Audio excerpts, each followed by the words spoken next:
All right, listen up. Future confidence legends, because this is about to be the most brutally honest, laugh out loud, and slightly too real pep talk you have ever heard about how to build your confidence without having to enroll in a 12-week course run by someone named Sage who only eats kale and has a vision board bigger than your kitchen. Imagine if your insecurities showed up to this video, took a seat in the front row, and were gently but firmly shown the door by the end, because that is what is about to happen. If you have ever watched someone ooze confidence and thought, wow, I want that, but I also do not want to become the kind of person who describes themselves as a legend in their own Instagram bio, you are in the right place. So put your self doubt in airplane mode and buckle up, because we are about to build your confidence with some tips that are so honest they would make a polygraph machine weep. Let us kick things off with the number one myth about confidence, that it is something magical, like fairy dust, that you are either born with or you will spend your whole life desperately trying to buy in the self help aisle next to gluten free chocolate and regret. False. Confidence is not an ancient relic passed down through generations of Kardashians. It is a skill, a muscle, a sometimes shaky Wi Fi connection that you can absolutely boost with the right hacks. Confidence is what happens when self belief and action meet for coffee, realize they have way more in common than they thought, and then post a selfie together. Nobody, and I mean nobody, just wakes up and feels 100% ready for anything all the time. In fact, the people who look the most confident are often the ones who have mastered faking it while quietly sweating through their shirts. Confidence is not about never being afraid. It is about doing the thing anyway, fear, flop sweat, and all. Now, tip number one, and this is going to sting a little, is that you have to stop waiting until you feel confident before you take action. If you only did things when you felt ready, you would still be hiding behind your mom at birthday parties and letting your food go cold because you are too scared to ask for ketchup. Science time. Research from psychologist Albert Bandura shows that the number one way to gain confidence is not by sitting in your room chanting affirmations into the mirror like a motivational muppet. It is by doing the scary thing first and letting your brain catch up. This is called mastery experience, which is a fancy way of saying, congratulations, you just survived the thing you thought you could not do, and now your brain has one less reason to panic the next time. You want to build confidence? Do something uncomfortable. Ask the question. Take the step. Yes, your inner voice will sound like a malfunctioning smoke alarm. Yes, your armpits will produce more sweat than a gym class in August. That is normal. The more you act, the less terrifying action becomes. Think of confidence like a video game. Every time you defeat a boss level, your character gets a power up, even if you were mashing buttons and panicking the whole time. Here comes brutally honest tip number two. Embrace the fact that you will suck at first. Nobody posts their first pancake on Instagram because it usually looks like an abstract art project and tastes like burnt ambition. The same goes for anything worth doing. When you try something new, you will be awkward, you will stumble, you will possibly trip over your own tongue and make up words. This is not evidence you are doomed. It is proof you are learning. The problem is most of us are addicted to perfection, like it is Wi-Fi. We want to look smooth, cool, and impressive the first time we try anything, and when we do not, our inner critic, who has been practicing its stand-up comedy routine for years, grabs the mic and roasts us. But here is what high-confidence people know. Mistakes are data, not indictments. You cannot edit a blank page, and you cannot improve at something you never do. Own your awkwardness like it is a designer jacket, and watch how fast your learning curve does a U-turn. Let us roll into tip number three, which is painfully underrated. Hang out with people who are builders, not bulldozers. Confidence is contagious, but so is self-doubt. If your squad's favorite sport is the who can complain the loudest Olympics, it might be time to find a new relay team.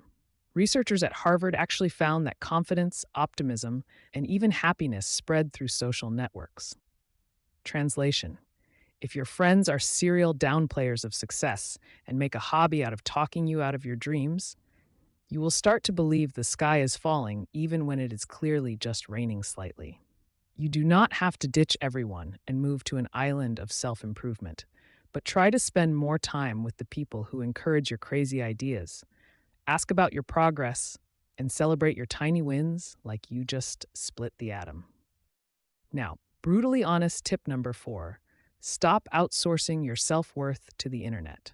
I know, nothing feels better than posting a selfie and getting those sweet, sweet digital hearts from people who probably did not even look at your photo for more than half a second. But if your confidence rises and falls with every like, view, or fire emoji comment, you are basically giving your self esteem to the algorithm. Newsflash: Instagram is not a life coach, TikTok is not a therapist, and nobody who scrolls past your content at the speed of a toddler on sugar is thinking about you as much as you think they are. Psychologists call this the spotlight effect, the idea that everyone is watching and judging our every move. In reality, people are way too busy worrying about their own embarrassing Wi Fi history. So stop letting the internet tell you how valuable you are. Post if you want, but never let those numbers tell you who you are. All right, tip number 5 is for my perfectionists, overthinkers, and honorary members of the Procrastination Hall of Fame. Aim for progress, not perfection. If you wait until your plan is perfect, your hair is perfect, your voice is perfect, or the universe is perfectly aligned, you will die of old age before you do anything important. You know who never suffers from perfectionism? Toddlers. They will try to eat spaghetti with their hands, pronounce spaghetti as paschetti, and if they fall down, they pop back up and announce it to the room like they have just won the Olympics. Be more like a toddler. Messy action is still action. Set a ridiculously low bar for getting started and then raise it later. Remember, you are not building the Eiffel Tower, you are building momentum. And momentum is confidence's best friend. Speaking of friends, here is another savage truth: nobody else's opinion is more important than your own. People will have opinions about you. Some will be supportive, some will be weird, and some will be straight up bananas. You can either spend your whole life twisting yourself into a human pretzel trying to please them, or you can decide that your opinion is the only one you can actually control. Eleanor Roosevelt, who was basically the Beyoncé of confidence, said, "No one can make you feel inferior without your consent." Translation: you cannot stop people from having opinions, but you can absolutely stop inviting their opinions to your mental party. Let us get even more real. Confidence is built on tiny wins, not big dramatic moments. Sure, it feels good to nail a presentation or pull off the world's smoothest handshake, but real confidence is a daily grind. It is the sum of all your micro acts of courage, like saying no when you mean no, speaking up in a meeting even if your voice cracks, or wearing that slightly weird hat because you like it and not because it is in. If you wait for a Hollywood-style montage to signal your transformation, you are going to be stuck in the trailer forever. Start celebrating your tiny wins like they are the main event, and watch how your confidence starts stacking up like loyalty points at your favorite coffee shop. Now, a warning: you are going to have setbacks. You are going to fail. You are going to cringe at something you said or did, and your brain will replay it on loop like a greatest hits album that nobody asked for. That is normal. Confidence is not the absence of self-doubt, it is learning to talk back to it. When your inner critic pops up with a playlist of your most embarrassing moments, treat it like an annoying radio ad. Change the channel. Remind yourself of all the things you have survived, learned, and accomplished, no matter how tiny.